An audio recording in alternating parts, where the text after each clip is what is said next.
Good morning to all of you. कैसे हैं आप सभी? उम्मीद करता हूँ आप सभी स्वस्थ हैं, मस्त हैं और अपनी तैयारी करने में व्यस्त हैं।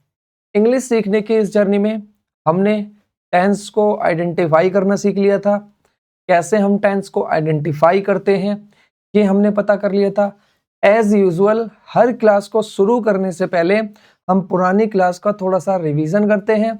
आज भी हम वैसा ही करेंगे। सबसे पहली बात जो हमने सीखी थी इस चैप्टर में वो था कि टेंस क्या होता है। तो आप सबको पता था कि जो टेंस होता है तो वो टेंस की हम वर्ब को कहते हैं। टेंस कहते हैं हम वर्ब की फॉर्म को। किसको? वर्ब की फॉर्म्स क्या कहलाती हैं? टेंस कहलाती हैं। अब इनका फंक्शन क्या होता है, काम क्या होता है वर्ब की फॉर्म का, जिनको हम टेंस कहते हैं? तो इनका काम होता है टाइम को और स्टेट ऑफ एक्शन को रेफर करना। अब ये कितने टाइम को रेफर करती हैं? तो टोटल 3 टाइम को वर्ब की फॉर्म रेफर करती है। या तो कोई वर्ब की फॉर्म प्रेजेंट टाइम को रेफर करेगी, या फिर कोई वर्ब की फॉर्म पास्ट टाइम को रेफर करेगी, या फिर कोई वर्ब की फॉर्म किसको? फ्यूचर टाइम को रेफर करेगी। ठीक, उसके बाद जो वर्ब की फॉर्म होती है ये स्टेट ऑफ एक्शन को भी बताती है। अब टोटल स्टेट ऑफ एक्शन कितनी होती है? मैंने कितनी बताई थी आप लोगों को? 4। Indefinite state of action, continuous state of action, perfect state of action and perfect continuous state of action. ठीक, इसका मतलब यह है कि वर्ब की फॉर्म के थ्रू हमें यह पता चलेगा कि एक्शन किस स्टेट में है, वो परफेक्ट है, कंटिन्यूअस है, परफेक्ट कंटिन्यूअस है या फिर इंडेफिनिट है। ठीक, परफेक्ट का मतलब क्या? कंप्लीट और डन है। इम्परफेक्ट का मतलब कंटिन्यूअस का मतलब क्या है? कि इनकम्प्लीट है, ऑनगोइंग है। ठीक, और इंडेफिनिट का मतलब क्या है? फ्रीक्वेंट है और क्या है? परमानेंट है। Very good. और जो परफेक्ट कंटिन्यूअस में आते हैं वो कंप्लीट और इनकम्प्लीट दोनों होते हैं। यानी वर्ब की फॉर्म जो हमें बताती है वो स्टेट ऑफ एक्शन को बताएगी और पॉइंट ऑफ टाइम को बताएगी। इतना हमने पता कर लिया था। उसके बाद हमने पिछली क्लास में पढ़ा था कि टोटल वर्ब की फॉर्म होती हैं अपनी 4। ठीक, कौन कौन सी? First form of the verb, second form of the verb, third form of the verb and ING form of the verb. First form present के लिए यूज होती है। ठीक है, very good. Second form past के लिए यूज होती है। थर्ड फॉर्म परफेक्ट टेंसेस में यूज होती है। And ING form continuous tense में यूज होती है। अब वर्ब हमारी 2 प्रकार की होती है। मैंने आपको वर्ब कितने प्रकार की बताई थी? 2 प्रकार की। पहली होती है प्राइमरी ऑक्सिलरीज, ठीक है, या हम जिन्हें हेल्पिंग वर्ब भी बोल देते हैं आप ऐसा समझ लीजिए। और दूसरी होती है हमारी मेन वर्ब। तो जो ये हेल्पिंग वर्ब होती है आपकी, जो भी हेल्पिंग वर्ब होती हैं उनमें जो हम 2 हेल्पिंग वर्ब को पढ़ते हैं, पहली होती है प्राइमरी ऑक्सिलरीज, दूसरी होती है मॉडल ऑक्सिलरीज या जिन्हें हम मॉडल वर्ब कहते हैं। प्राइमरी ऑक्सिलरीज का काम होता है टेंस को एक्सप्रेस करना। ठीक, अब टोटल प्राइमरी ऑक्सिलरीज कितनी होती हैं? 3 होती हैं, वी, डू और हैव। वी और उसकी सारी फॉर्म, डू और उसकी सारी फॉर्म, हैव एंड उसकी सारी फॉर्म। इतना समझ आया? उम्मीद करता हूं यहां तक की सारी चीजें हमने पहली क्लास में सीख ली थी। फिर उसके बाद हमने कल की क्लास में क्या सीखा था? हमने कल की क्लास में सीखा था कि टाइम डिसाइड द टेंस, कि सेंटेंस के अंदर जो हमने टाइम को लिखा है, time of event decide the time of क्या? सेंटेंस, यानी time of tense, time of sentence. इतना समझ आया? उसके बाद मैंने आपको बताया था कि बेटा 2 टर्म्स होती हैं। एक होता है टाइम ऑफ इवेंट, यानी इवेंट के साथ लिखा गया टाइम। एक होता है कि उस इवेंट को, उस एक्शन को हम रिपोर्ट कब कर रहे हैं। देखिए यहाँ रिपोर्ट का मतलब क्या होता है? तो यहाँ रिपोर्ट का मतलब होता है कि हम एक्शन को बता कब रहे हैं। उम्मीद करता हूं ये सारी टर्म्स अभी तक आपको क्लियर होंगी। मैं एक बार आपको फिर से उन एग्जाम्पल के थ्रू बता देता हूं कि हमने कैसे पता करा था कि टाइम डिसाइड द टेंस। ठीक है, अब अगर हम देखें तो हमने लिखा राम, क्या लिखा बेटा? हमने लिखा राम, क्या लिखा है मैंने? Ram went there tomorrow. अब हमने टेंस को आइडेंटिफाई करना सीख लिया है।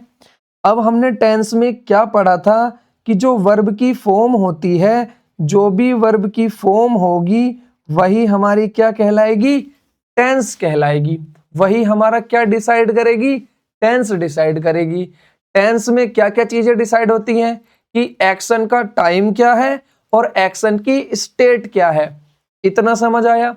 उसके बाद हमने क्या बताया था कि वर्ब की फॉर्म, ठीक। अब पहचानो कि इनमें वर्ब कौन सा वर्ड है। क्या राम एक वर्ब है, तो हम कहेंगे नहीं, राम किसी पर्सन का नाम है, किसी व्यक्ति का नाम है, तो ये नाउन हो गया। इतना समझ आया। उसके बाद अगर हम देखें तो क्या वेंट वर्ब है, तो हम कहेंगे हाँ वेंट वर्ब है। क्यों, क्योंकि ये गो की सेकंड फॉर्म है। एक वर्ब होती है गो, जिसका मतलब होता है, आपको पता ही है, गो टू स्कूल, जाना। अब इसकी फर्स्ट फॉर्म गो और गोज दोनों होती हैं। इसकी सेकंड फॉर्म क्या होती है, वेंट, और इसकी थर्ड फॉर्म क्या होती है, गोन, और इसकी आईएनजी फॉर्म क्या होती है, गोइंग। इतना समझ आया। अब अगर हम देखें तो यहां इसकी वर्ब की सेकंड फॉर्म यूज की गई है। अब वर्ब की सेकंड फॉर्म जहां भी यूज होती है वो पास्ट के एक्शन को रेफर करती है। अब इसने पास्ट के एक्शन को रेफर कर दिया, तो क्या हम इसे बोल सकते हैं कि ये वर्ब जो है यहां हमें बता रही है किसके बारे में, पास्ट के बारे में। इतना समझ आया। अब अगर हम देखें तो ये वर्ब की सेकंड फॉर्म पास्ट बता रही है, लेकिन यहां जो टाइम है बेटा वो लिखा है टुमारो, यानी आने वाला कल, फ्यूचर का टाइम। अब हमने पता था कि जो टेंस है वो डिसाइड होता है टाइम के अकॉर्डिंग, यानी time decide the tense. Sentence के अंदर लिखा गया टाइम ही टेंस को डिसाइड करता है। अब यहां टाइम तो फ्यूचर है, लेकिन बेटा टेंस क्या है, टेंस पास्ट है। तो क्या ऐसा हो सकता है कि टाइम फ्यूचर का हो और टेंस पास्ट का हो जाए? तो हमने बताया था कि ये चीज हो गई गलत, और हम यहाँ क्या लिखेंगे, फ्यूचर का। और फ्यूचर बनाने के लिए हम विल और शैल में से लिखते हैं, तो हमने विल लिख दिया। और वेंट की जगह फर्स्ट फॉर्म लिखेंगे, उसकी फर्स्ट फॉर्म क्या होती है, गो और गोज। और मॉडल वर्ब के साथ हमेशा बेस फॉर्म लिखी जाती है, तो हम लिखेंगे Ram will go there tomorrow. अब ये सेंटेंस हो गया हमारा करेक्ट। यानी कि हमने सीखा था टाइम डिसाइड द टेंस। ऐसे ही यहां देखिए टाइम क्या लिखा है, यहां टाइम लिखा है क्या बेटा, यस्टरडे। यस्टरडे का मतलब है कि यहां पर हम पास्ट एक्शन की बात कर रहे हैं। यस्टरडे मतलब बीता हुआ कल। तो यहां पर टाइम क्या है बेटा, तो यहां पर यस्टरडे के थ्रू हमें पता चल रहा है कि ये एक्शन का टाइम है प्रेजेंट, पास्ट या फ्यूचर, क्या पता चल रहा है, तो एक्शन का टाइम है यहां पास्ट। इतना समझ आया। लेकिन जो वर्ब की फॉर्म होती है, जो हमें टेंस और टाइम दोनों बताती है, तो इससे तो हमें यह पता चल रहा है कि यहां फ्यूचर की बात हो रही है, क्योंकि विल सेल जो होते हैं और उनके बाद वर्ब की फर्स्ट फॉर्म जो लिखी जाती है उसको हम क्या बोलते हैं, फ्यूचर इंडेफिनिट। अब टाइम यहां पास्ट है, वर्ब की फॉर्म यहां क्या बता रही है, फ्यूचर। तो क्या दोनों अलग अलग हो सकते हैं, तो नहीं। तो इसका मतलब है कि टाइम डिसाइड द टेंस, कि टाइम के अकॉर्डिंग हम टेंस को डिसाइड करते हैं। अब देखिए ये बात 100% सही नहीं है कि टाइम डिसाइड द टेंस। कभी कभी टाइम और टेंस अलग अलग हो सकते हैं, वो किस सिचुएशन में होंगे मैं आपको बता दूंगा। लेकिन अभी आपको इतना समझना है कि जर्नली केसेस में, ज्यादातर केसेस में time decide the tense, time के अकॉर्डिंग टेंस यूज होता है, टेंस के अकॉर्डिंग टाइम नहीं। अब आप लोग कुछ उसमें से ये कहोगे कि सर हम टुमारो हटा देना यहां से, केवल इतने ही रहने दे, राम वेंट देयर। टुमारो हटा के यस्टरडे लिख दो, हम टाइम को चेंज कर देंगे ना।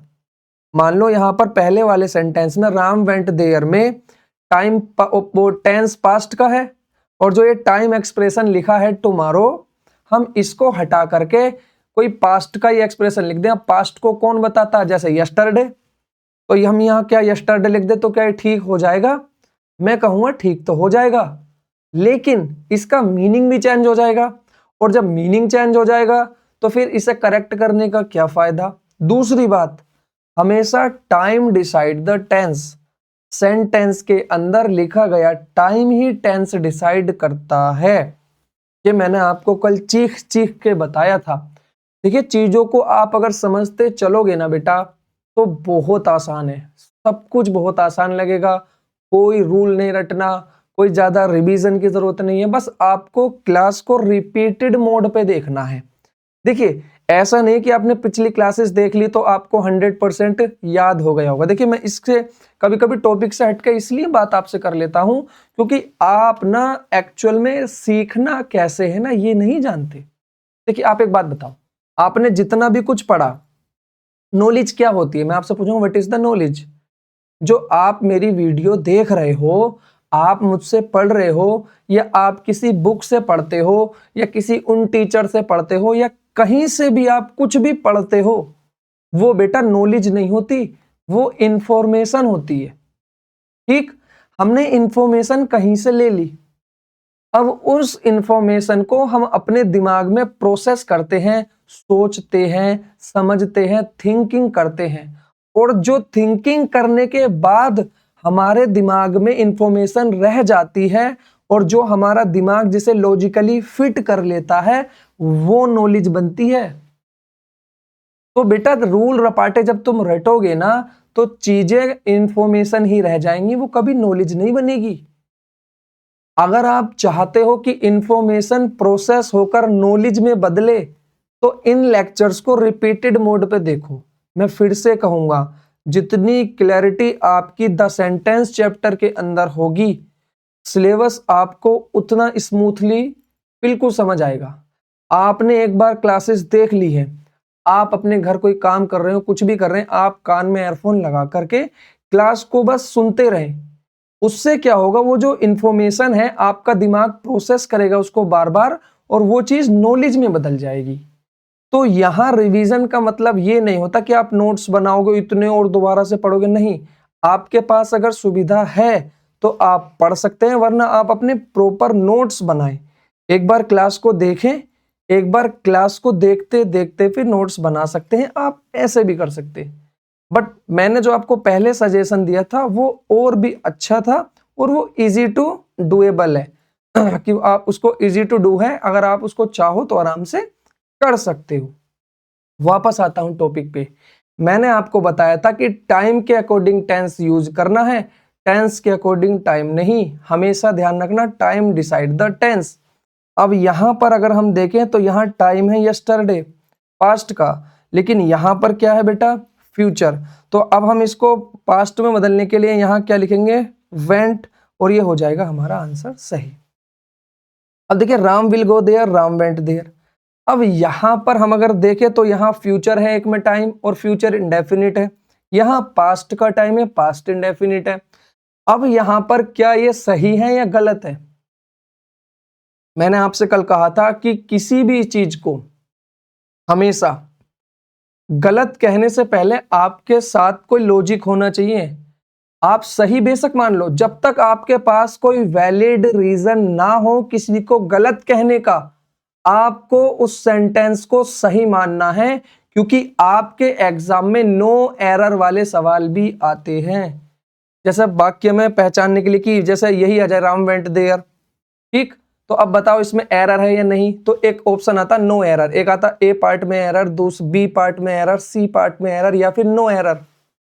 तो बेटा नो एरर वाले भी सवाल आते, लेकिन कुछ बच्चों को क्या होती है, जबरदस्ती गलती निकालने की आदत होती है। मतलब सेंटेंस ठीक भी होगा ना, बस कहीं ना कहीं से कुछ ना कुछ सूंघ सांग के कमी निकाल देंगे। नहीं बेटा, आप एक बार को सही बेशक मान लो, लेकिन गलत मानने से पहले आपके पास एक वैलिड रीजन होना जरूरी है।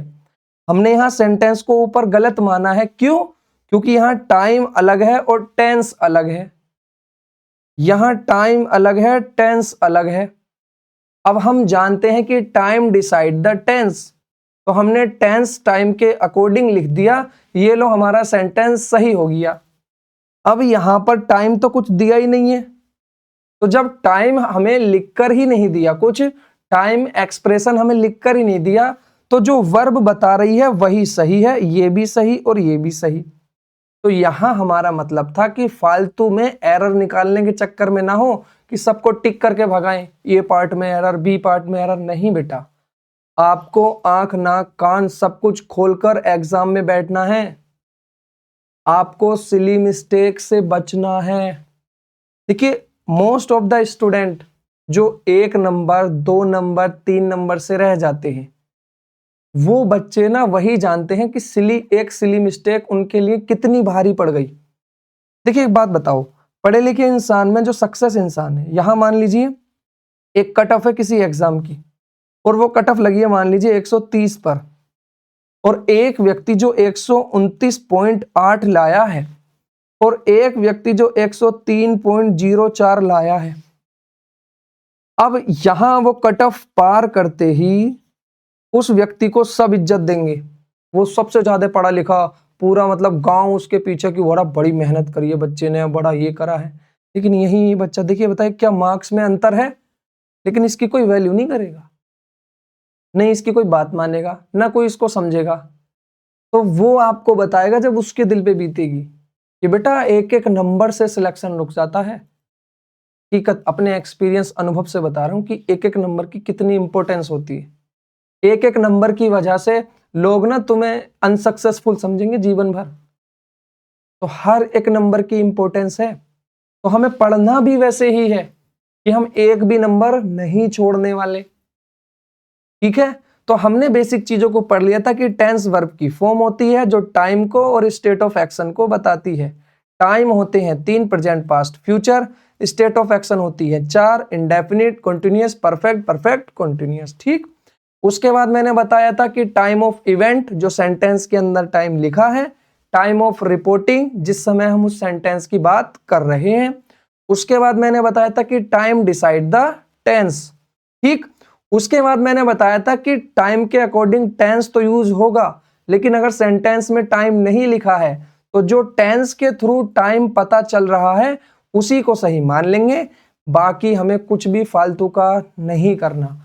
यानी कि किसी भी सेंटेंस को गलत कहने के पीछे कुछ ना कुछ रीजन होगा, और जब तक हमें वो रीजन नहीं पता हो हम सभी सेंटेंसेस को सही मानेंगे अपने एग्जाम के अंदर। इतना समझ आया? आइए शुरुआत करते हैं हम पहले टेंस की, and that is present indefinite tense. इतना समझ आया? आइए मैं आपको एक एग्जाम्पल के थ्रू इसे समझाने की कोशिश करता हूं। This is the syllabus that comes to your exam directly. अब आपके एग्जाम में यहां से डायरेक्टली सवाल आएंगे, और अब तक जो मैं आपको पढ़ा रहा था वो आपको हेल्प करेगा इन चीजों को समझने में, सोल्व करने में और रूल्स रटने से बचने में, क्योंकि सारी चीजें आपको इजीली अंडरस्टैंडेबल होंगी, समझ में आएंगी और देर तक याद भी रहेंगी। अब देखिए पहला सेंटेंस क्या लिखा है, वी आर लर्निंग इंग्लिश। हम या आप लोग जो ऑडियंस हो इंग्लिश सीख रहे हैं, बिल्कुल सही बात है। अब मैंने कहा था कि टेंस को आइडेंटिफाई करना सीखो। अब वर्ब की आईएनजी फॉर्म है, तो जैसे ही वर्ब की आईएनजी फॉर्म देखी तो हमें यह पता चल गया कि कहीं ना कहीं कॉन्टिन्यूअस टेंस की बात हो रही है। इतना तो कंफर्म है। अब जो होती है कॉन्टिन्यूअस टेंस की हेल्पिंग वर्ब होती है बी की फॉर्म। बी की फॉर्म होती है is, am, are. Second form was, were. ये सारी फॉर्म्स होती हैं, और भी होती है लेकिन अभी नहीं समझो। ठीक, हमें पता है कि हेल्पिंग वर्ब की जो फॉर्म होगी वो टाइम को बताएगी। अब यहां पर ये इज जो है ये फर्स्ट फॉर्म है, सॉरी आर जो है ये फर्स्ट फॉर्म है। तो फर्स्ट फॉर्म किसको रेफर करती है, तो फर्स्ट फॉर्म रेफर करती है प्रेजेंट को। तो इतना समझ आ गया कि इस सेंटेंस के अंदर जो वर्ब का फॉर्म टेंस बता रही है वो क्या है बेटा, प्रेजेंट कंटीन्यूअस है। इतना समझ आया? अब प्रेजेंट कंटीन्यूअस का मतलब क्या है? कंटीन्यूअस का मतलब होता कि सेंटेंस इनकम्प्लीट है। हमने क्या काम किया, इंग्लिश को सीखना स्टार्ट किया कहीं से भी, मान लो पहली क्लास से, दूसरी क्लास से, या 6 महीने पहले से, या 10-15 दिन पहले से। अब हम इंग्लिश सीख रहे हैं, लेकिन अभी ये एक्शन कंप्लीट नहीं हुआ है। कहीं ना कहीं जाकर इंग्लिश सीखोगे तो, मान लीजिए आपने प्रिपरेशन शुरू की, मैं तो एज अ टीचर हूं, मैं तो सीखते ही रहूंगा। हो सकता मैं भी एक समय में आके टीचिंग छोड़ दूं या कुछ भी, मतलब अभी तो नहीं बट आगे जाके कैसे भी, तो मैं भी सीखना छोड़ सकता हूं। यानी हमें पता है कि ये वन टाइम इवेंट है। ध्यान रखना, क्या वन टाइम इवेंट है, कि एक बार होना शुरू हुआ, अब ये चल रहा है, अभी बीच में है, अभी पूरा नहीं है, लेकिन हमें पता है कि एक डेफिनेट पॉइंट ऑफ टाइम पे जाकर पक्का खत्म हो जाएगा। यानी कि ये एक एक्टिविटी है। इंग्लिश सीखना वन टाइम इवेंट है। वन टाइम इवेंट मतलब कि ना ये पहले कभी हुआ था, क्या हमने बचपन में इंग्लिश सीख ली थी? नहीं। और क्या हम जब सीख जाएंगे तो दोबारा इंग्लिश सीखेंगे? नहीं। जब हमने एक बार सीख ली, समझ ली, तो उसके बाद फिर सीखने की जरूरत नहीं है। इतना समझ आया? अब ये जो एक्शन है ये शुरू हुआ, बीच में ही है, लेकिन अभी कंप्लीट नहीं हुआ, तो हमने इसको इनकम्प्लीट एक्शन में रख दिया। अब क्या ये सेंटेंस सही है? तो हाँ सही है। क्यों? क्योंकि हमें वर्ब की फॉर्म ने टाइम बता दिया और स्टेट ऑफ एक्शन बता दी कि स्टेट ऑफ एक्शन है इनकम्प्लीट, कोई इवेंट शुरू हुआ है, कोई एक्शन शुरू हुआ है, कोई काम शुरू हुआ है, अभी वो कंप्लीट नहीं हुआ। हाँ, एक टाइम पर जाकर कभी ना कभी कंप्लीट हो जाएगा, बट अभी वो इनकम्प्लीट है और प्रेजेंट में चल रहा है। तो हमें पता चल गया कि ये प्रेजेंट कंटिन्यूअस है, तो ये सेंटेंस है हमारा सही। कैसे? कि जब कुछ नहीं लिखा तो हम जो वर्ब बता रही है उसी को सही मान लेते हैं। यही तो मैंने कहा था पिछले सेंटेंस में कि अगर मान लो टाइम लिखा ही नहीं है कुछ, तो जो लिखा है वही सही। अब देखिए होता क्या है, हमारे एग्जाम में सवाल कुछ इस तरह से आता है, जैसे कि we are learning English every day. अब जो होता है एवरी डे, अगर हम देखें तो ये प्रेजेंट कंटिन्यूअस है। क्या है बेटा? ये टेंस है प्रेजेंट कंटिन्यूअस। अब जो ये एवरी डे है, ये जो है ये हमारा टाइम को बता रही है। कैसे टाइम को बता रही है? ये टाइम एक्सप्रेशन है, और ये टाइम एक्सप्रेशन जो बता रहा है, इसके अकॉर्डिंग अगर हम देखें, इसके अकॉर्डिंग अगर हम देखें बेटा, तो ये बता रही है कि ये फ्रीक्वेंट एक्शन है, ये फ्रीक्वेंसी बता रही है। क्या बता रही है बेटा? फ्रीक्वेंसी बता रही है। क्या बता रही है? फ्रीक्वेंसी बता रही है। क्या बता रही है? फ्रीक्वेंसी बता रही है। अभी आपको कंफ्यूजन होगा कि सर अभी तो आप कुछ और कह रहे थे, अभी आप कुछ और कह रहे हो। देखिए, जैसे मैंने कहा नेवर, ठीक, जैसे मैंने कहा एवर या ऑलवेज। अब मान लीजिए कोई एक एक्शन है जो कभी नहीं होता, उसके होने की फ्रीक्वेंसी 0। जैसे मान लीजिए मैं आपको एक दूसरे एग्जांपल से समझाता हूं, जैसे अपनी हार्ट बीट है। जो एक हार्ट बीट होती है, दिल की धड़कन होती है, जो हमारा दिल होता है, जो दिल की धड़कन होती है, वो क्या काम करती है? वो धड़कती है। वो 1 मिनट में कितनी बार? 72 टाइम्स समथिंग मान लो। उसके बाद अगर हम देखें तो क्या बेटा दिन रात फ्रीक्वेंट है? बिल्कुल। जैसे मान लीजिए आईपीएल आता, हर साल आईपीएल आता, हर साल आईपीएल आता है नहीं? तो आईपीएल होना भी क्या है? आईपीएल भी क्या है बेटा? एक फ्रीक्वेंट एक्शन है, लेकिन ये साल में एक बार होता है, इसकी फ्रीक्वेंसी साल में एक बार है। इतना समझ आया?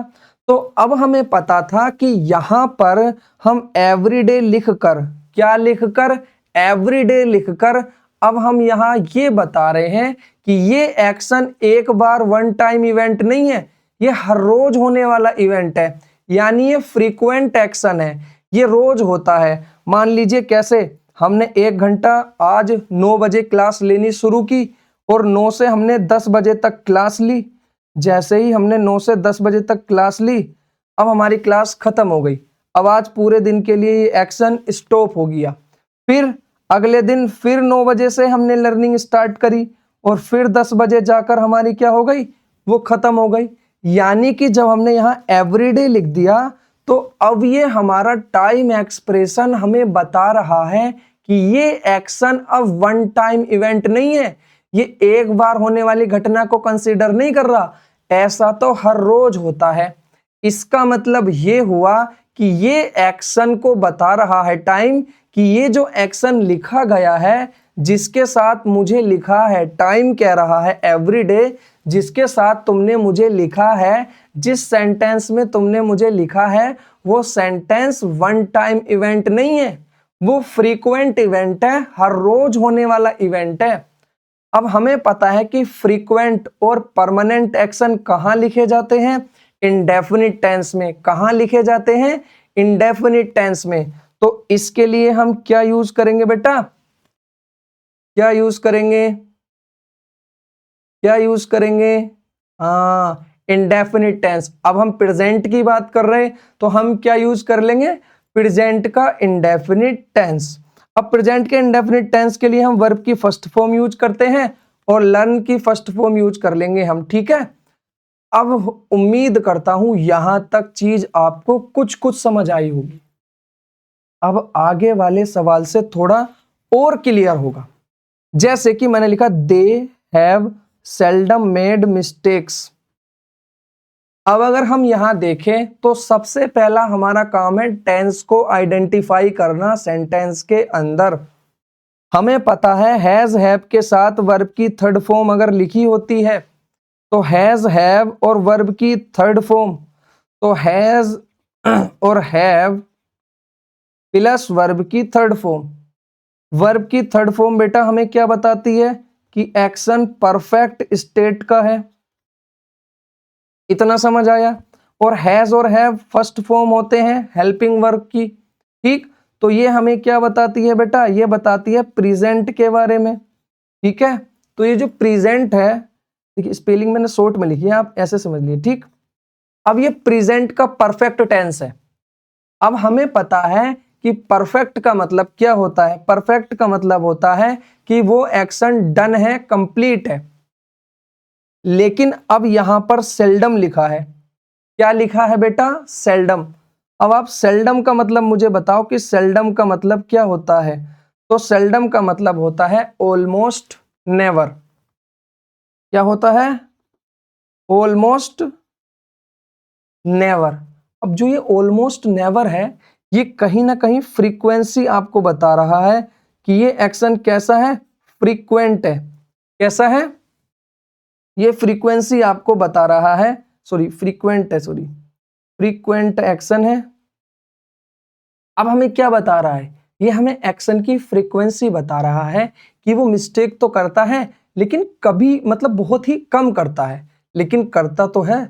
यानी कि मिस्टेक होने की फ्रीक्वेंसी बेशक कम है, लेकिन इस टाइम एक्सप्रेशन के थ्रू हमें वो ये बताना चाहता है कि जो हमारा एक्शन है वो वन टाइम इवेंट नहीं है, वो कंप्लीट की कैटेगरी का नहीं है, वो फ्रीक्वेंट एक्शन है, बेशक उसकी फ्रीक्वेंसी कम हो।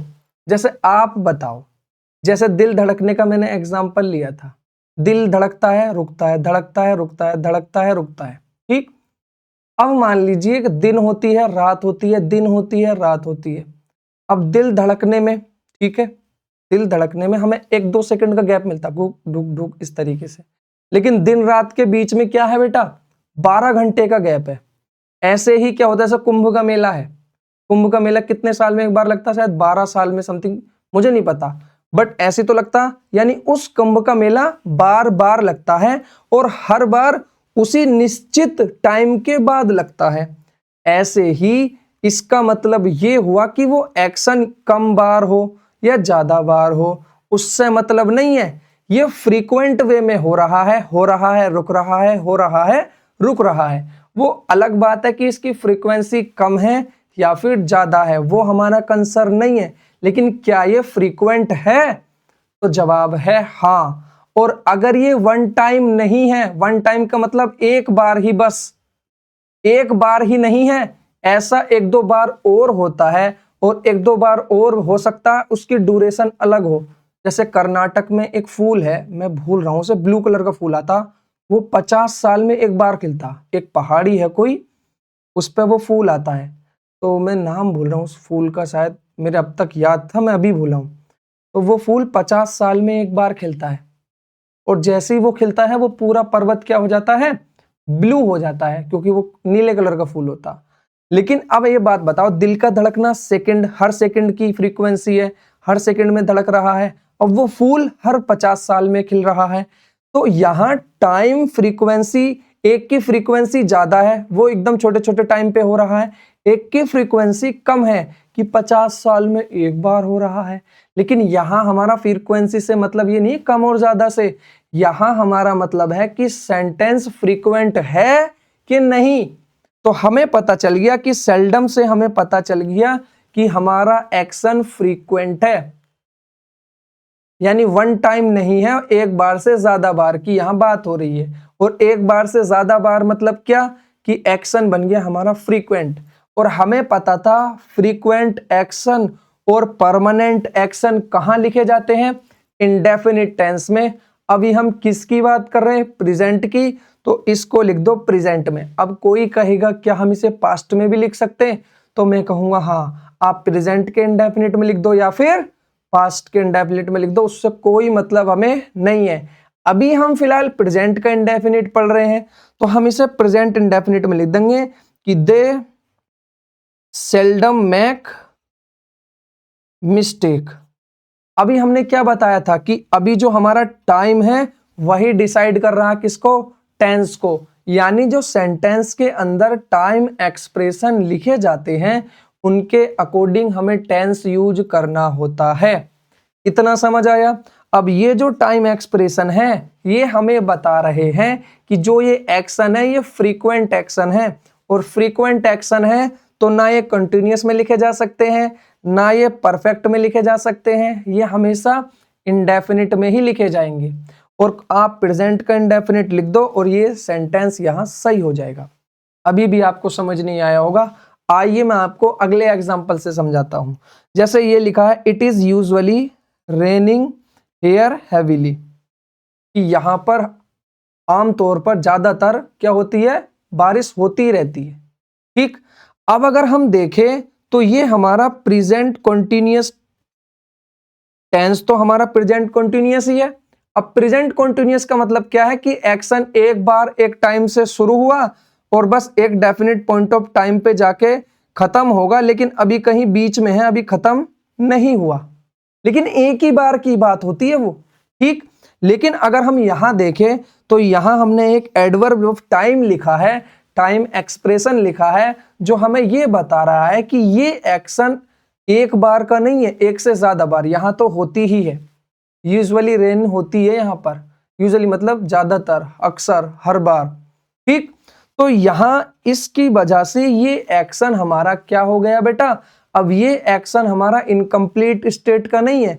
ये एक्शन ये है कि यहां बारिश शुरू हुई, खत्म हुई, फिर थोड़ी देर को रुक गई, मान लो 2 दिन को, 10 दिन को, 5 दिन को, फिर शुरू हुई, फिर रुक गई, फिर इस तरीके से। तो अगर हम देखें तो यहाँ एक्शन क्या हो रहा है, कुछ देर के लिए हो रहा है बंद, फिर बंद, फिर बंद, यानी कि ये एक्शन क्या है बेटा, ये एक्शन फ्रीक्वेंट है। कैसा है बेटा, फ्रीक्वेंट है। कैसा है, फ्रीक्वेंट है। और फ्रीक्वेंट एक्शन और परमानेंट एक्शन आपके कहां जाते हैं, अरे बोलो बोलो कहां जाते हैं, तो वो जाते हैं प्रेजेंट, सॉरी इंडेफिनिट में। अब हम बात कर रहे हैं प्रेजेंट की, तो इसे प्रेजेंट का इंडेफिनिट बना दो, तो यहां लिख दो it usually rains here heavily. इतना समझ आया कि नहीं आया। अब देखिए होता क्या है ना, चीजें अगर आप नहीं समझोगे ना, जैसे कुछ लोगों को लगता है कि सर हम नहीं समझ रहे, हमारे समझ में नहीं आ रहा, ये नहीं हो रहा, वो नहीं हो रहा। मैं आपको समझाना चाहता हूं कि देखिए आपको सेंटेंस को पढ़कर समझ आना चाहिए कि आप किस तरह से एरर को सोल्व कर रहे हो। चीजें बेटा कठिन लगती हैं शुरू के समय में। देखिए आपने आज से पहले ना ऐसे इंग्लिश को कहीं सीखा है, ना ऐसे आपने किसी को इंग्लिश पढ़ाता हुआ देखा है। ठीक, हम जो इंग्लिश पढ़ते हैं वो इस तरह से इंग्लिश पढ़ते हैं कि जितना मैं ज्यादा से ज्यादा हो सके आपको थिंकिंग क्रिएचर बनाऊं, आपको सोचना समझना सिखाऊं। मैं आपको ऐसा नहीं कि कोई रूल पकड़ा रहा हूं कि ये लो एग्जाम में जाके लगा देना इसको, ऐसा तो नहीं कर रहा ना मैं आपको हर एक चीज का पीछे का लॉजिक बता रहा हूं कि बेटा लैंग्वेज को एक सिस्टमैटिक तरीके से बनाया गया है और इसको सिस्टमैटिक तरीके से ही सीखा जा सकता है। बिल्कुल इजीली। तो आपको मैंने क्या कहा था बेटा कि इंग्लिश ना बहुत ही आसान है अगर हम उसको टुकड़ों में पढ़कर लिंक कर ले। अब देखिए जितना मैंने आपको द सेंटेंस चैप्टर में पढ़ाया था, जितना मैंने आपको इससे पिछले 2 लेक्चर में पढ़ाया है, क्या सारी चीजें यहां धीरे धीरे यूज हो रही हैं या नहीं? क्या वो सारी चीजें ऐसी हैं जो मैं यहां यूज नहीं कर रहा? हमेशा ध्यान रखना, जिस दिन आप इसको कंप्लीट कर लोगे कोर्स को, आप इंग्लिश को एज अ होल देखोगे बेटा। अभी तक आपके लिए नाउन अलग है, प्रोनाउन अलग है, ये अलग है, वो अलग है, वो सारी चीजें आपके लिए अलग होंगी, लेकिन at the end of this course must, it is must भाई, ये 100% मैं लिख के देता हूं कि फिर कुछ भी चीज आपके लिए अलग नहीं रहेगी। आप इंग्लिश को एज अ होल देखोगे और पूरा पूरा पूरा समझोगे, उसका मीनिंग भी और उसको कहना क्या चाहता है वो भी, और कैसे एग्जाम में सवालों को सॉल्व करना है वो भी। आपको इजी चीजें अच्छी लगेंगी, आप रूल का सहारा ले लोगे, ठीक है। मैं बार बार क्यों कह रहा हूं एम्फेसाइज करके कि बेटा आपको यही तरीका सीखना है। देखिए आप आज तक कहीं और से इंग्लिश पढ़े हो ना, ठीक। क्या एक बात बताओ, वहां की कोई भी चीज यहां काम आ रही है इस क्लास में? जहां से भी आपने इंग्लिश पढ़ी है, धीरे धीरे ऐसा लग रहा कि हमने तो कुछ पढ़ा ही नहीं, हमसे तो कुछ आता ही नहीं। ऐसे ही देखिए जो बिगिनर्स हैं उनकी बात अलग है, लेकिन जो एक्चुअल में 1-2 बार कहीं से पढ़ चुके हैं, उनको ये पता चल रहा होगा कि यार हमने जो पढ़ा है वो तो कुछ अलग ही था, और जो ये पढ़ा रहे हैं वो तो कुछ अलग ही है। कुछ को ये भी लग रहा होगा कि सर बहुत एडवांस लेवल का पढ़ा रहे हैं। तो बेटा ये एडवांस नहीं है, ये बड़ी बेसिक बातें हैं, ये कॉमन सेंस बेस्ड बात है। कॉमन सेंस मतलब कोई भी आदमी थोड़ा सा दिमाग लगाएगा तो ये खुद से सोच सकता।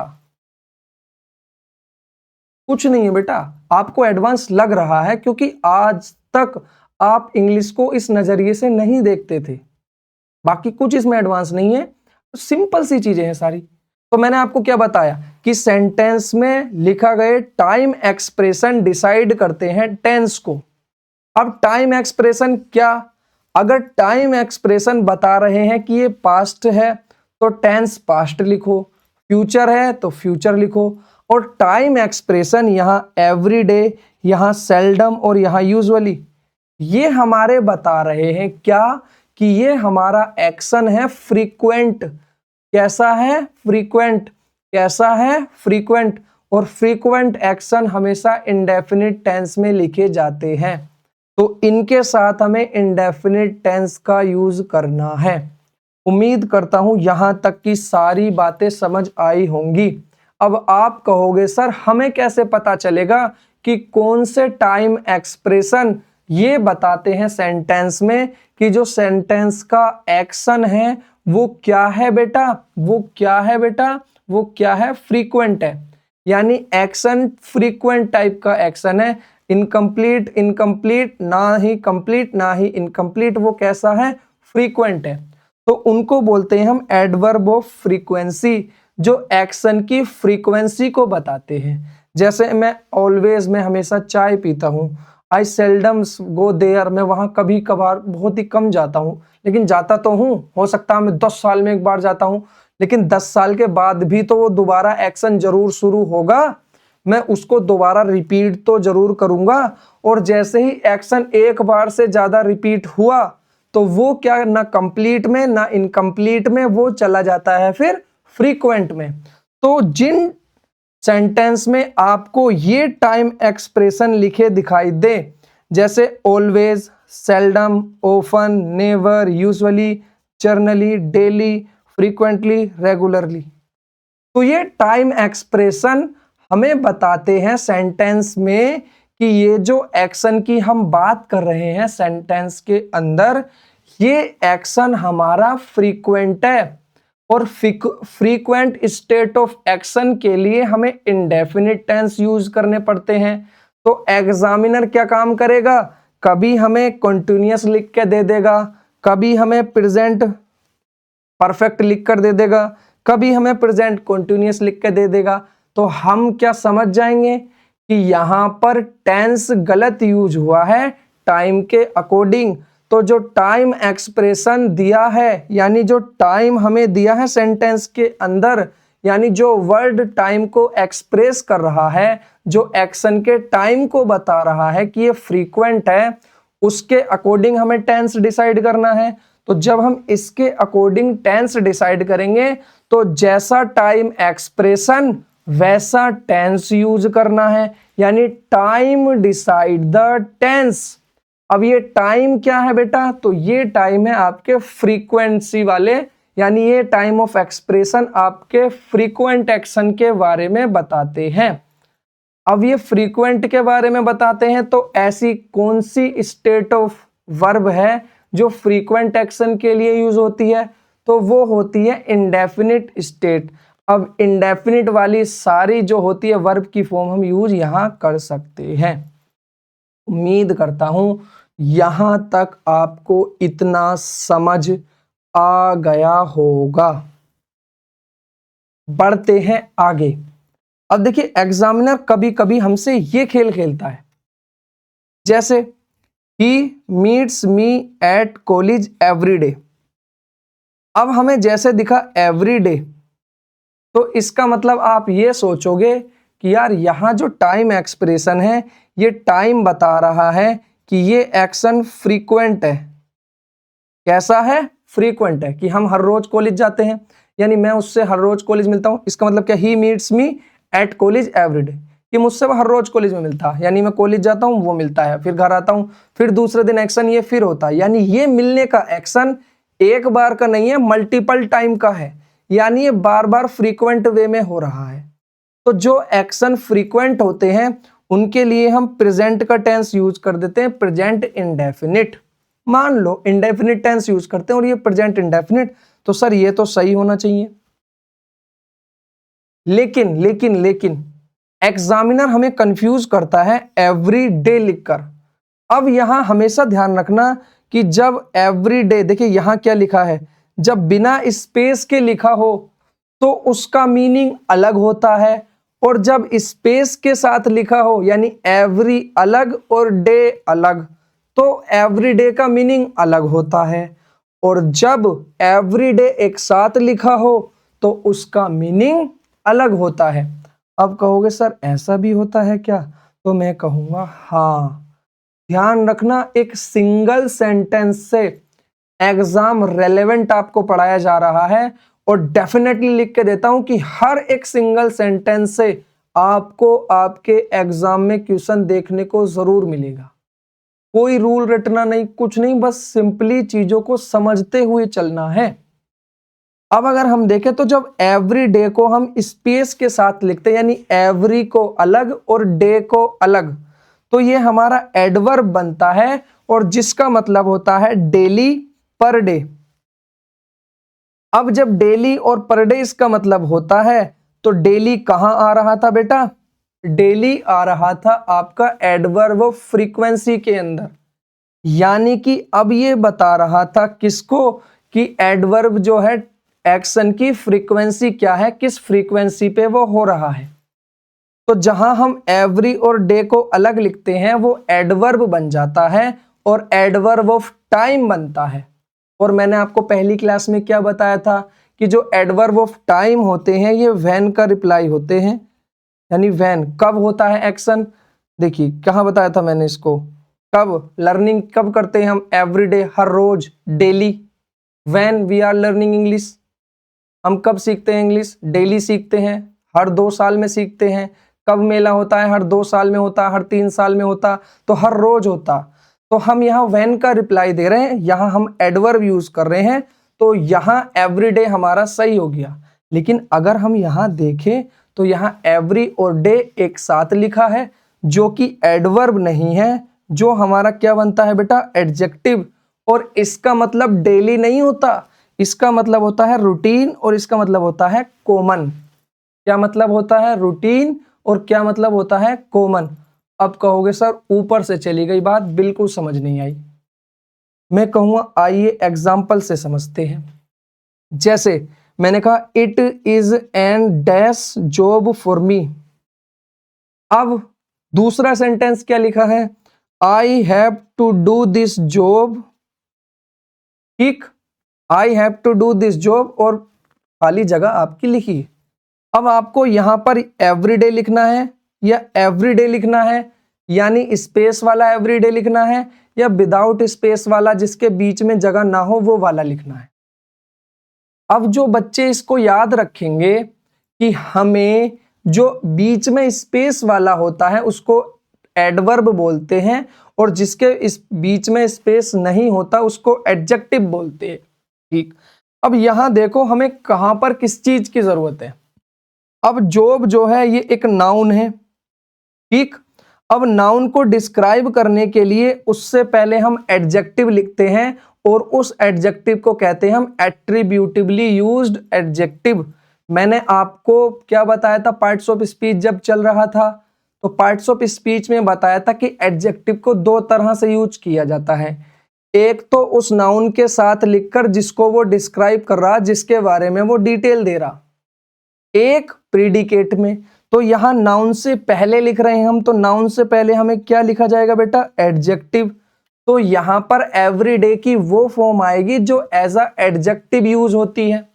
तो यहां हम विदाउट स्पेस लिखेंगे और यहां आएगा everyday. Very good. I have to do this job. अब यहां पर व्हेन का रिप्लाई हमें देना, कब का रिप्लाई देना। तो यहां जो एडवर्ब आएगी यहां पर, और जो आएगी स्पेस के साथ, यानी कि एवरी अलग और डे अलग।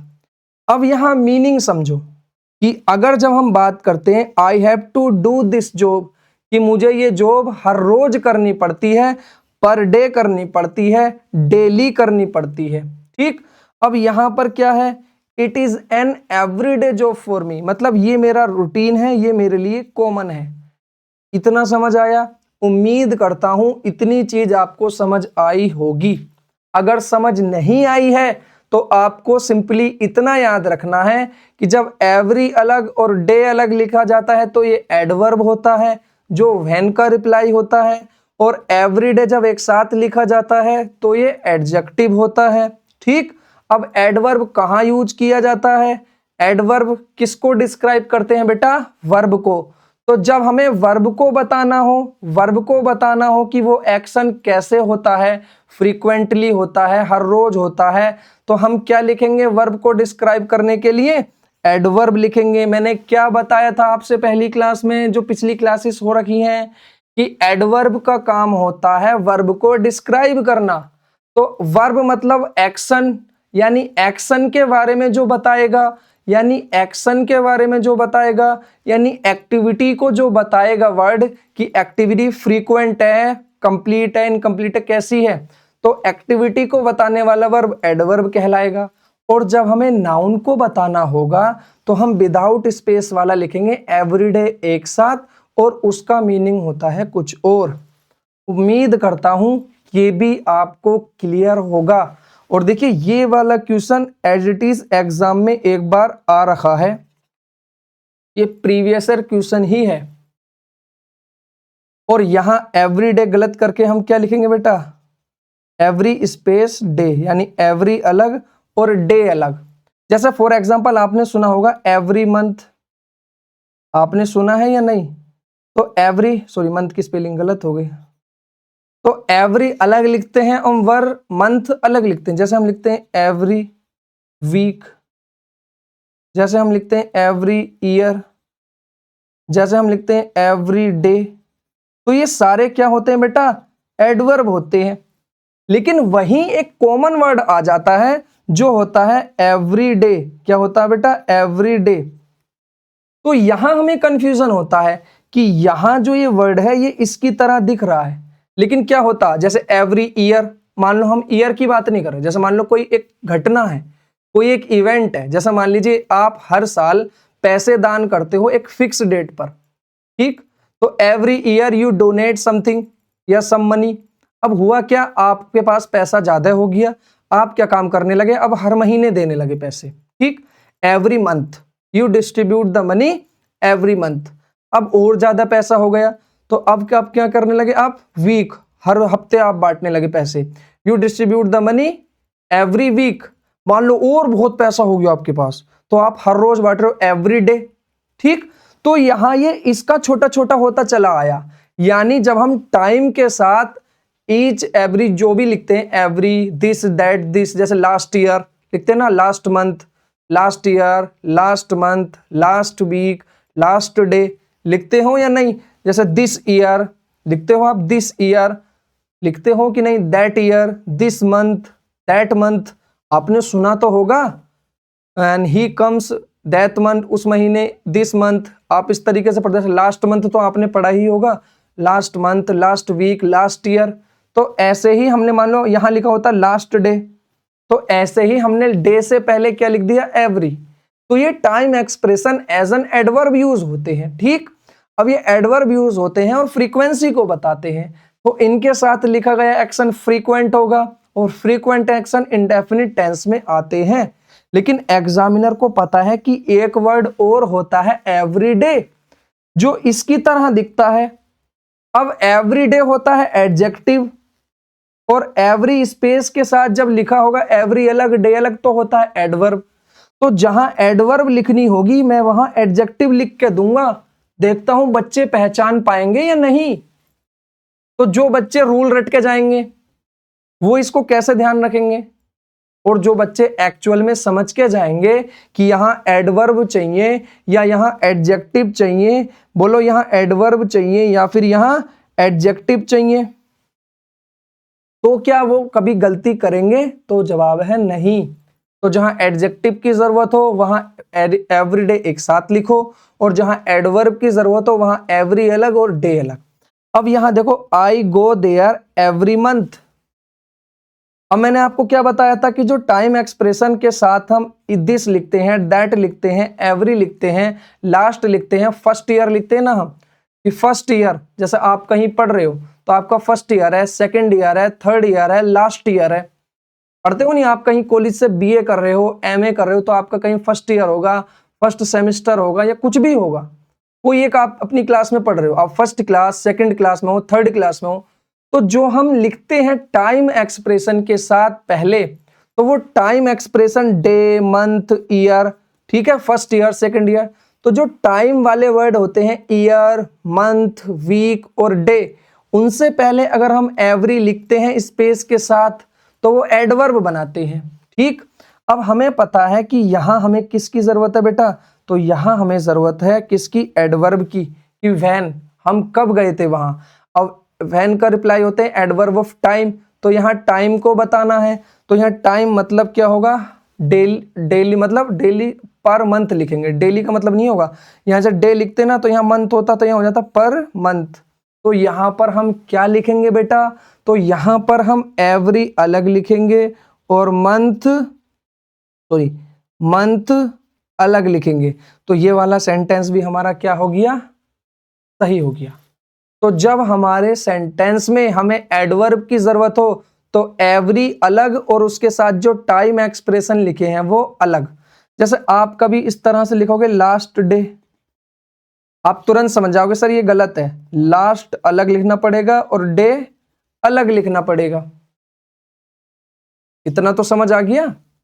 उम्मीद करता हूं यहां तक की सारी चीजें आपको क्लियर होंगी। देखिए, पढ़ने का तरीका वही जो एग्जाम में काम आए, पढ़ने का तरीका वही जो चीजें आपस में रिलेट करे, पढ़ने का तरीका वही जिससे चीजें लॉन्ग टर्म तक याद रहे। देखिए, आपको जब तक आप खुद की, देखिए मेरी बातें सुनिए, खुद से अपना दिमाग लगाएं, समझने की कोशिश करें। आप बड़े हो चुके हो बेटा, अब आप वो बच्चे नहीं हो कि आपको जाओ एक टेबल लिख के दे दिया और जाओ 10 बार याद कर लो, इसे 20 बार याद कर लो। नहीं, मेरा काम है आपको सोचने पे मजबूर करना।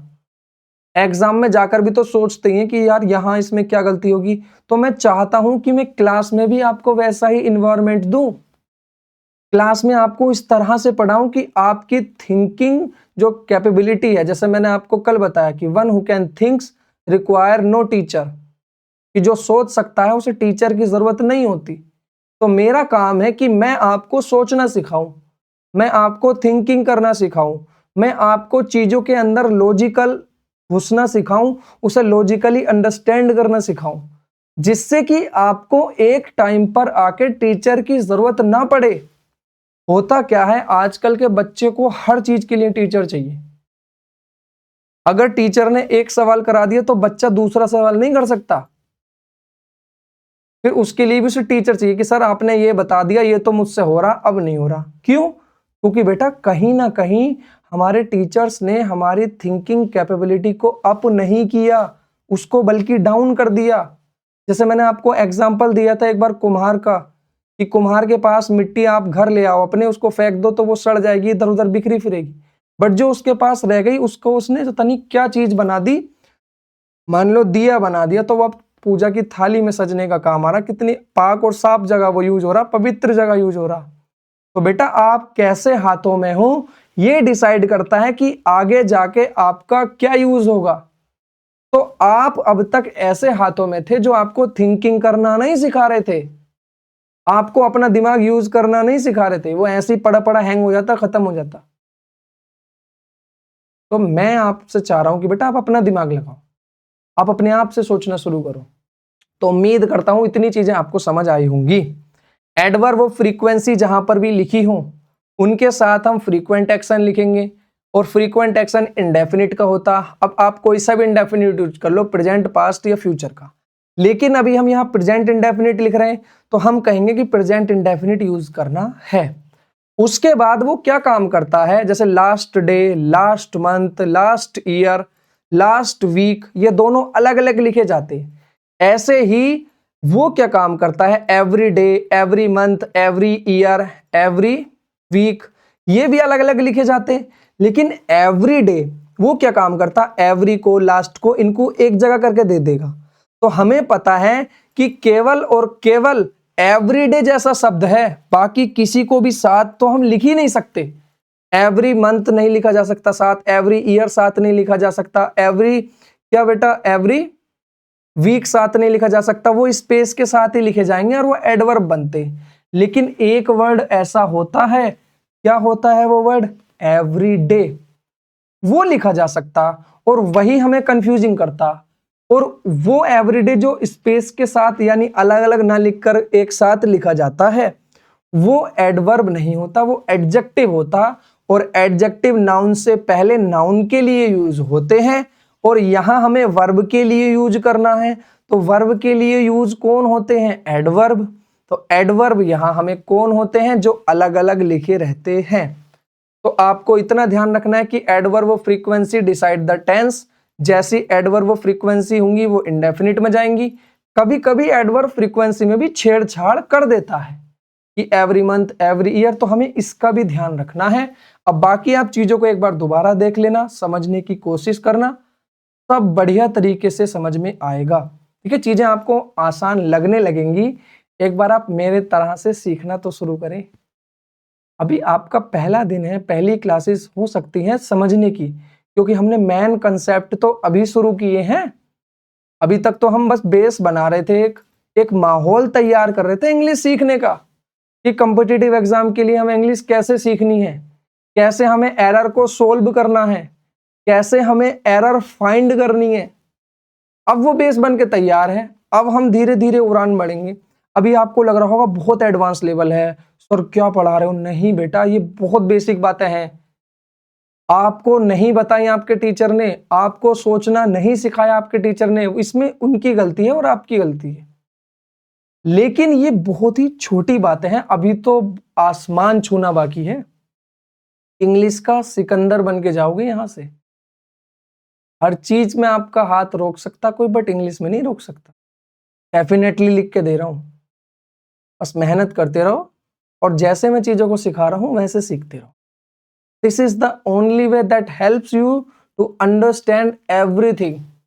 यही एक तरीका है जो आपको हर चीज को समझने में आपकी मदद करेगा, रटने में नहीं, समझने में। और रटनी है तो आपके लिए रूल है, रट लो भैया। ये जब हो प्रेजेंट इंडेफिनिट लिख दो। बट मैंने ये रूल नहीं लिखवाया, मैंने इस रूल के पीछे का लॉजिक समझाया। जब लॉजिक समझ लिया तो रूल की जरूरत क्या है। मान लो हमने रूल पढ़ लिया, लॉजिक समझ में नहीं है, रूल समझ में आ गया, लॉजिक समझ नहीं आया, तो अब वो रूल हो सकता है एग्जाम में जाकर काम ना आए। अब मान लो हमने लॉजिक समझ लिया, तो हमें रूल की जरूरत क्या है, रूल की नीड ही नहीं और एग्जाम में काम भी आएगा। तो बेटा एग्जाम कंसेप्ट वही जो एग्जाम में काम आए, यहाँ वही पढ़ाया जाएगा जो एग्जाम रेलेवेंट है और एग्जाम में जिसका आप यूज कर सकते हो। एग्जाम के प्रेशर में कुछ काम नहीं आता सिवाय अपनी अंडरस्टैंडिंग के।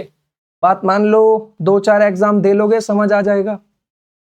उम्मीद करता हूं यहां तक की सारी चीजें आपको क्लियर होंगी। अब देखिए जो नेक्स्ट कंसेप्ट मैं आपको पढ़ाना चाहता हूं वो ये है, जैसे मैंने लिखा water is boiling at 100 degree Celsius. ठीक, अब अगर हम देखें तो ये प्रेजेंट का कॉन्टिन्यूअस है। क्या है बेटा? Present continuous. अब प्रेजेंट कॉन्टिन्यूअस का मतलब है कि वन टाइम इवेंट है, एक बार स्टार्ट हुआ, बीच में है और कहीं जाके खत्म हो जाएगा, इसके बाद दोबारा कभी नहीं होगा। ठीक, लेकिन अगर हम देखें तो ये जो हमारा 100 डिग्री सेल्सियस है, क्या वाटर आज किसी ने उबाला तो वो 100 डिग्री पे जाके उबला, कल 10 साल बाद कोई उबालेगा वो भी 100 पे डिग्री पे जाके उबलेगा, आज से 100 साल पहले किसी ने उबाला तो क्या वो 90 पे उबल गया था? जवाब है नहीं। मान लो आज से 100 साल बाद कोई उबालेगा तो क्या वो 10 डिग्री पे उबल जाएगा? नहीं। यानी वाटर उबलता ही कितने पर है बेटा? कितने पर उबलता है? 100 डिग्री सेल्सियस पर। इसका मतलब क्या है कि ये एक्शन परमानेंट है। परमानेंट मतलब कि साहब जब जब आप ये करोगे तो भाई ये तो काम होना ही है। या फिर आप इसको ऐसे भी समझ सकते हो कि ये यूनिवर्सल ट्रूथ है। क्या है बेटा? यूनिवर्सल ट्रूथ, कि भाई ये सच्चाई है कि जैसे ही वाटर 100 डिग्री पे आएगा उबलेगा। आप उसको आज उबाल लो, 10 साल बाद कोई उबालेगा वो भी। ठीक, तो ये ना कंप्लीट है ना ये इनकम्प्लीट है, ये एक ऐसा एक्शन है जो यूनिवर्सल ट्रूथ है। और यूनिवर्सल ट्रूथ होने की वजह से हम इसको ना कंप्लीट की कैटेगरी में रखते हैं ना ही इनकम्प्लीट की कैटेगरी में रखते हैं। कंप्लीट का मतलब परफेक्ट में भी नहीं आएगा, इनकम्प्लीट का मतलब कॉन्टिन्यूअस में भी नहीं आएगा, और जब कंप्लीट इनकम्प्लीट इनमें से ही नहीं आएगा किसी में, तो दोनों मिलाकर कंप्लीट इनकम्प्लीट परफेक्ट कॉन्टिन्यूअस में कैसे आ जाएगा? उसमें भी नहीं आएगा। तो बचा क्या बेटा? इंडेफिनिट। अब ध्यान रखना, यूनिवर्सल ट्रूथ आज भी सत्य है, यानी सार्वभौमिक सत्य। ये बात आज भी सच है, कल भी सच है और बीते हुए कल में भी सच थी। तो जो भी यूनिवर्सल फैक्ट होते हैं, यूनिवर्सल ट्रूथ होते हैं, जो यूनिवर्सल सच्चाइयां होती हैं, उनको हम प्रेजेंट इंडेफिनिट टेंस में लिखते हैं। क्यों लिखते हैं? ये रीजन समझ में आया? क्योंकि हम कॉन्टिन्यूअस में क्यों नहीं लिख सकते? देखो मैंने क्या कहा, आप रूल पढ़ लोगे, जैसे मैंने आपको रूल दे दिया, लेकिन रूल के पीछे का लॉजिक अभी मैंने आपको यहां क्या बताया था बेटा, कि आप रूल पढ़ लो। देखिए रूल, आप रूल पढ़ लिया कि यूनिवर्सल ट्रूथ प्रेजेंट परफेक्ट में लिखे जाते, बट लॉजिक क्या है उसके पीछे का? तो उसका लॉजिक ये है पीछे का कि ये जो एक्शन होते हैं यूनिवर्सल ट्रूथ, ये वाले एक्शन ना कंप्लीट की कैटेगरी के होते हैं ना ही इनकम्प्लीट की कैटेगरी के होते हैं।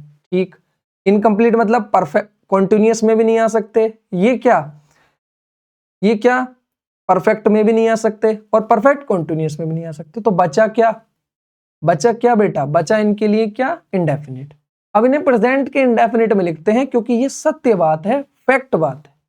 तो अब आपने इसके पीछे का लॉजिक समझ लिया कि यूनिवर्सल ट्रूथ जो होते हैं वो ऐसे इवेंट होते हैं जो ना कंप्लीट की कैटेगरी में हम रख सकते हैं, यानी एक टाइम से शुरू हुए, जैसे मान लो एक टाइम आज 2026 में बस हो रहा है ऐसा, और 2027 तक चलेगा कि पानी 100 डिग्री पे उबलेगा, 2027 के बाद क्या होगा? ये 101 पे उबलेगा। नहीं, ऐसा नहीं हो सकता कभी भी।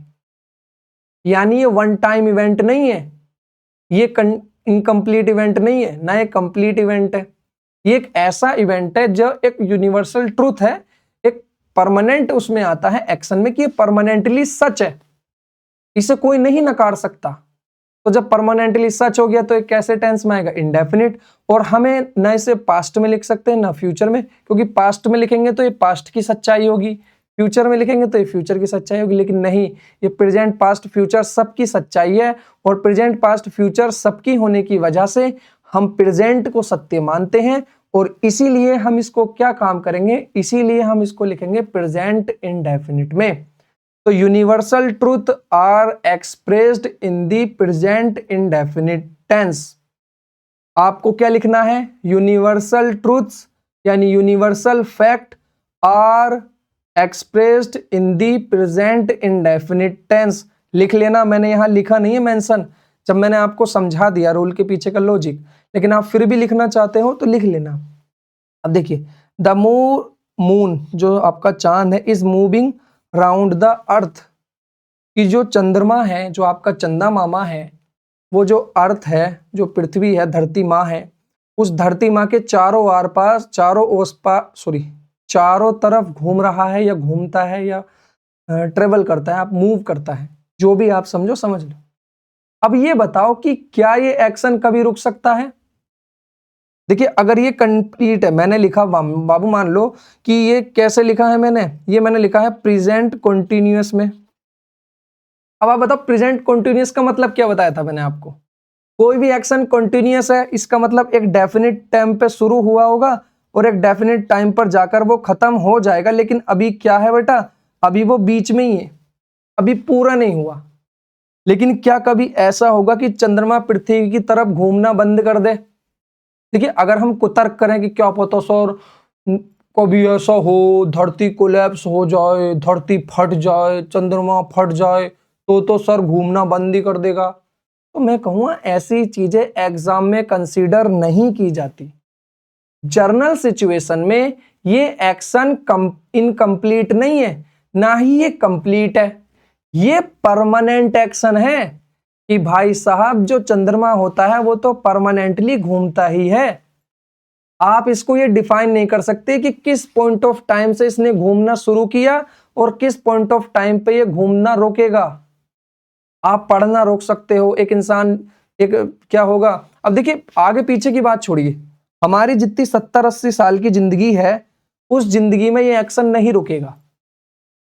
ठीक, उस जिंदगी में हम कभी नहीं देख पाएंगे कि ये रुकेगा, या देख पाओगे नहीं। तो इसका मतलब हमारे लिए ये क्या हुआ, हमारे लिए ये परमानेंट एक्शन हुआ। और परमानेंट एक्शन कहां लिखे जाते हैं? इंडेफिनिट में। और ये परमानेंट एक्शन को हम कहां लिखेंगे? तो हम लिखेंगे इसको प्रेजेंट इंडेफिनिट में। और प्रेजेंट इंडेफिनिट में लिखने के लिए हम कौन सी वर्ब की यूज फॉर्म करते हैं? First form of the verb, तो हम लिखेंगे moves. The moon moves round the earth. उम्मीद करता हूं यहां तक की सारी चीजें क्लियर होंगी। तो देखिए, एक रूल भी होता है कि universal truth are expressed in the present indefinite form. अब देखिए, ये सारी चीजें ना आपको थोड़ा सा आपको ना हिलाएंगी। देखिए, रूल तो मैं दूंगा, मैंने क्या कहा था, रूल उनके लिए होते हैं जिनका मन नहीं मानता कि सर हमें तो कुछ फिक्स बता दो कैसे करे। ठीक है, बट मैं हर रूल के पीछे का लॉजिक आपको एक्सप्लेन करता चलूंगा, यानी रूल भी मिल जाएगा और लॉजिक भी मिल जाएगा। पर जब लॉजिक मिल जाएगा तो आप रूल खुद ही भूल जाओगे, याद ही नहीं रखोगे। आप देखोगे कि एक्शन क्या है, कंटिन्यूअस मतलब इनकम्प्लीट।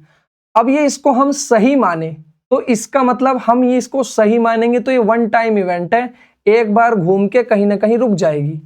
लेकिन ऐसा तो नहीं है, अभी हम चंद्रमा घूमना रुक तो नहीं सकता, तो इसका मतलब टेंस तो गलत है। अब ये टेंस हम सही क्या लिखेंगे? तो उसके लिए हमें पता है कि ये ना कंप्लीट एक्शन है ना इनकम्प्लीट है, तो ये ना कंप्लीट ना इनकम्प्लीट, तो ये जाएगा इंडेफिनिट में यानी परमानेंट में। तो ये प्रेजेंट के इंडेफिनिट में लिखे जाते हैं और यही इसके पीछे का लॉजिक है। उम्मीद करता हूं यहां तक की सारी चीजें क्लियर हो गई होंगी। बढ़ते हैं नेक्स्ट। अब देखिए क्या लिखा, it will take to make a quarrel. ठीक, उसके बाद क्या लिखा, अ stitch in time will save 9। अब अगर हम यहां गौर से देखें तो ये दोनों हमारी क्या है, प्रोवर्ब है। क्या है? प्रोवर्ब्स। जो प्रोवर्ब्स होते हैं इन्हें हिंदी में बोलते हैं कहावतें। जैसे आपने सुना होगा, उल्टा चोर कोतवाल को डांटे। ठीक, जैसे कि हमारी बिल्ली हमी से म्याऊं। जैसे आपने सुना होगा, एक हाथ से ताली नहीं बजती। जैसे आपस में आपके लड़ाई हो गई, जैसे मान लीजिए आपके मोहल्ले में दो औरतों में घूसा चल गया, मुक्का चल गया तबाह के। अब जब वो मुक्का चल गया है और आप कहीं आके किसी से जिक्र कर रहे हो, कि बेटा मुक्का तो चला है वो, बट एक हाथ से ताली नहीं बजती, जितनी गलती उनकी थी उतनी ही गलती उनकी भी होगी, कम होगी बट होगी जरूर। तो जो ये प्रोवर्ब्स होती हैं इनके मीनिंग डेफिनिट होते हैं, सॉरी इनके मीनिंग जो होते हैं वो फिक्स होते हैं, ना प्रेजेंट में चेंज होंगे ना पास्ट में चेंज होंगे। यानी क्या है, जो प्रोवर्ब्स होती है इतना ध्यान रखना, इनके मीनिंग क्या होते हैं बेटा, निश्चित होते हैं। प्रेजेंट में इनके मीनिंग पे कोई फर्क नहीं पड़ता। आज भी हमें पता है कि एक हाथ से ताली नहीं बजती, कल भी यही बात थी कि एक हाथ से ताली नहीं बजती थी, और आने वाले कल में भी हमें पता है कि एक हाथ से ताली नहीं बजेगी। अब आप कुतर्क मत करना कि सर किसी ने एआई से बजा दी तो किसी ने घट, नहीं बेटा, इंसानों की बात हम यहाँ कर रहे हैं। बी प्रैक्टिकल बेटा, बड़े हो गए हो अब आप सोचो, मैं कह रहा हूं आप दिमाग चलाओ अपना, पर दिमाग चला मतलब पागल मत बन जाओ। दिमाग चलाने का मतलब है कि सोचो समझो, पर बिना फालतू के लॉजिक मत लो, बिना फालतू के कुतर्क मत करो। हमें पता है कि जो प्रोवर्ब्स होती हैं उनका मीनिंग जो होता है वो फिक्स होता, ठीक। आज भी उनका मीनिंग वही है, कल भी उनका मीनिंग वही है, अब उनका मीनिंग परमानेंट है। यानी कल जो उनका मीनिंग था आज भी वही है, अब परमानेंट मीनिंग है। तो अगर हम देखें तो यहां पर हमने क्या लिखा है, हमने लिखा है कि इट विल टेक टू, अब विल के साथ वर्ब की फर्स्ट फॉर्म। अब इनका मीनिंग क्या होता है, फिक्स होता, परमानेंट होता। अब अगर हम यहां देखें तो यहाँ वर्ब की फर्स्ट फॉर्म यूज हुई है विल के साथ, फ्यूचर इंडेफिनिट, चलो ठीक है। तो सर जैसा ये एक्शन है उसके हिसाब से तो ठीक है, फ्यूचर इंडेफिनिट लिखा है, इंडेफिनिट में हम एक्शन लिखते हैं। अभी आपने बताया था कि जो परमानेंट एक्शन होते हैं हम उनको इंडेफिनिट में लिखते हैं, ठीक है। और यहां भी देखें तो ये भी ठीक है, बट मैं कहूंगा कि universal truth and proverbs are expressed only in the क्या, only in the present indefinite tense. अभी मैंने आपको यूनिवर्सल ट्रूथ बता दिए थे कि आज भी सत्य बात है, कल भी सत्य बात थी और आने वाले समय भी कल सत्य रहेगी। यहां इनकम्प्लीट कंप्लीट का तो कोई मसला ही नहीं है। ऐसे ही जो ये प्रोवर्ब्स होती हैं इनके मीनिंग आज भी सत्य हैं, कल भी सत्य थे, आने वाले दिन भी सत्य हैं, इनके मीनिंग कभी चेंज नहीं होंगे। और जब इनके मीनिंग चेंज नहीं होंगे तो हम प्रोवर्ब्स को और यूनिवर्सल ट्रूथ को हम लिखते हैं कौन से टेंस में, हम इनको लिखते हैं प्रेजेंट इंडेफिनिट टेंस में। उम्मीद करता हूं यहां तक की सारी चीजें क्लियर होंगी। अब यहां हम क्या लिखें, it will takes to make a quarrel, और इट विल शेप्स लिखा जाएगा। अब देखिए जो प्रोवर्ब्स होती हैं इनके मीनिंग डेफिनिट होते हैं। जैसे अब ये क्या है, it will take to make a quarrel, कि हमेशा लड़ाई झगड़े के लिए दो आदमी चाहिए, एक सिंगल आदमी लड़ाई नहीं कर सकता। इसका दूसरा मतलब भी होता है कि एक हाथ से ताली नहीं बजती, ठीक। अब जैसे stitch in time saves bill 9, जैसा आपसे कोई छोटी गलती हो जाए, जैसे आपको ये दर्जी के यहाँ एग्जाम्पल था कि दर्जी है, आप दर्जी के यहाँ से कोई छोटा सा कट लग जाता, तो उस कट को अगर हम पहले ही ठीक कर लें, पहले ही दर्जी से सिलवा लें, तो आने वाले समय में हो सकता है वो बड़ा ना हो जाए, ज्यादा ना फट जाए, उसमें एक से ज्यादा हमें चीजें लगानी पड़े। जैसे आपकी छोटी सी कहीं चोट लग गई, आप दवाई ले लो, ठीक। अगर आप नहीं दवाई लोगे तो हो सकता है वही चोट ज्यादा बन जाए। तो वहीं ये दर्जी का एग्जाम्पल दिया है कि आप छोटा सा स्टिच लगवा लो, वरना आगे जाके आपको क्या है, एक की जगह 9 लगवाने पड़ेंगे, यानी आगे जाके ज्यादा भुगतना पड़ेगा। तो यहां पर ये जो मीनिंग है, यहां पर ये डेफिनेट मीनिंग है, फिक्स मीनिंग है, परमानेंट मीनिंग है, ट्रूथ मीनिंग है, सच मीनिंग है। तो इसीलिए हम इनको क्या इसमें एक्सप्रेस करने का काम करते हैं, इसीलिए हम इनको प्रेजेंट इंडेफिनिट में एक्सप्रेस करते हैं। अब कहोगे सर ये क्या बात हुई, हर एक टेंस का टाइम जो होता है सर, हर एक टेंस का टाइम हमारा वो होता है, आप तो सर हमें झूठ बोल रहे हो। हम कैसे मान लें आपकी बात कि सर एक्शन जो होते हैं, सेंटेंस जो होते हैं, उनका मीनिंग भी तो डेफिनिट होता है। आपने कोई भी सेंटेंस लिखा, मान लो चले Ram is a police man, अब इसका क्या मतलब है, इसका मतलब बदलेगा कि कॉन्टेक्स्ट के अकॉर्डिंग। अभी आपको लग रहा होगा कि इसका तो एक ही मीनिंग है, एक सेंटेंस एक से ज्यादा मीनिंग दे सकता है। जैसे मैं फॉर एग्जांपल आपको बताता हूं, I did not meet him because he was ill। मान लीजिए मैंने किसी व्यक्ति से ये सेंटेंस बोला है कि I did not meet him because he was ill, कि मैं उससे नहीं मिला कि वो बीमार था। अब ये बताओ कि वो व्यक्ति इस, मान लो मैं हूं, I, यहां पे I यानी कि स्पीकर ऑफ द सेंटेंस है, और यहां एक ही यानी कि थर्ड पर्सन है जिसकी तबीयत खराब है। अब मान लो मैं ये हूं I और I, ठीक, और एक दूसरा व्यक्ति है जिसकी तबीयत खराब है, वो है ही। तो मैं कह रहा हूं I did not meet him because he was ill, मैं उससे नहीं मिला क्यों बीमार था। अब आपको लग रहा होगा इसका मीनिंग ये ही है। अब इसका मीनिंग एक नहीं है बेटा, इसका मीनिंग फिक्स नहीं है, इसका मीनिंग बदलेगा कॉन्टेक्स्ट के अकॉर्डिंग। अभी कहोगे सर, अब इस सेंटेंस को पढ़कर आप समझ रहे होगे कि मैं उससे नहीं मिला क्योंकि वो बीमार था, ठीक। अगर आप इस सेंटेंस का मतलब समझ रहे हो तो आपके अकॉर्डिंग मैं उस व्यक्ति से नहीं मिला। पक्की बात है। मान लो एक व्यक्ति था और मैं उससे मिलने के लिए टाइम फिक्स करा था, अब वो बीमार था इसलिए वो नहीं आ पाया, तो मैं किसी से बता रहा हूं कि I did not meet him because he was ill, मैं उससे नहीं मिला क्योंकि बीमार था। अब मान लो, अब ये हमने कॉन्टेक्स्ट बदल दिया। कॉन्टेक्स्ट मतलब मैंने आपको पहली ही क्लास में बताया था कि कॉन्टेक्स्ट मतलब सिचुएशन। अब मैं इस सेंटेंस की सिचुएशन बदल रहा हूं, सिचुएशन यानी कॉन्टेक्स्ट बदल रहा हूं। मान लो एक व्यक्ति है, मुझसे आके पूछता कि भाई तुम मुझसे इसलिए मिले। मान लो एक व्यक्ति है जो ही है, ये एक व्यक्ति जो है ये बीमार है बहुत दिनों से। अब ये ही जो है बीमार है, अब एक कोई मेरी जान पहचान का मिल गया, मान लो मैं हूं ना स्पीकर, मेरी जान पहचान का मिल गया, तो मुझसे पूछ लेगा बीमार था यार, इस बारे मिलने आए, देखो इससे बीमार था ये इसलिए मिलने आए हो इससे।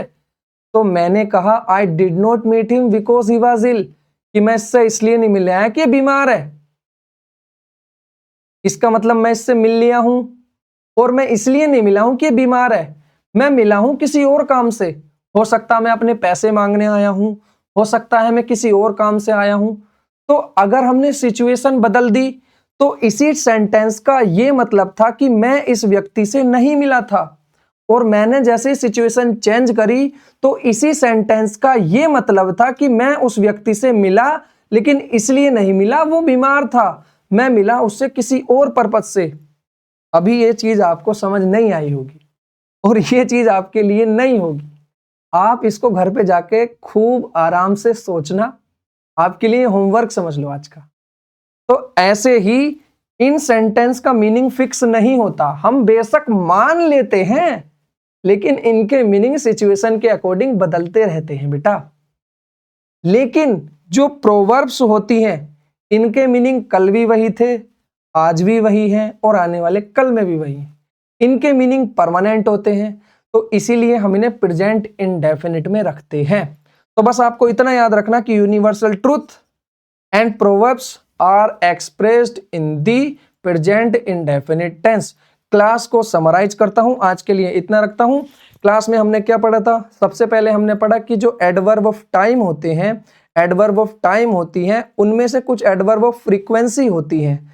जैसे टुमारो लिखा है, यस्टरडे लिखा है, तो टुमारो और यस्टरडे से नहीं पता चल रहा कि ये एक्शन फ्रीक्वेंट है, लेकिन usually, always, seldom, often, daily, इन सब एडवर्ब ऑफ फ्रीक्वेंसी से पता चल रहा है कि एडवर्ब जो एक्शन है, क्योंकि एडवर्ब है तो एक्शन को बारे में डिटेल देंगी, तो जो वो एक्शन होगा जिसके साथ इन एडवर्ब को लिखा जाएगा वो फ्रीक्वेंट है।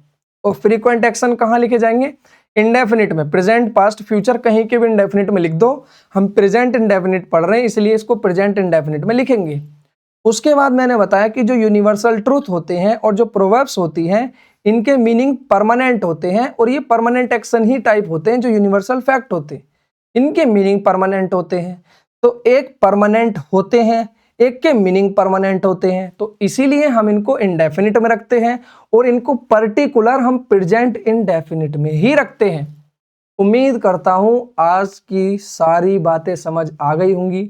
आज के लिए इतने रखते हैं, बाकी बातें कल। तब तक हंसते रहे, मुस्कुराते रहे और दुआओं में याद रखना। तो bye bye, take care, time to do it again tomorrow.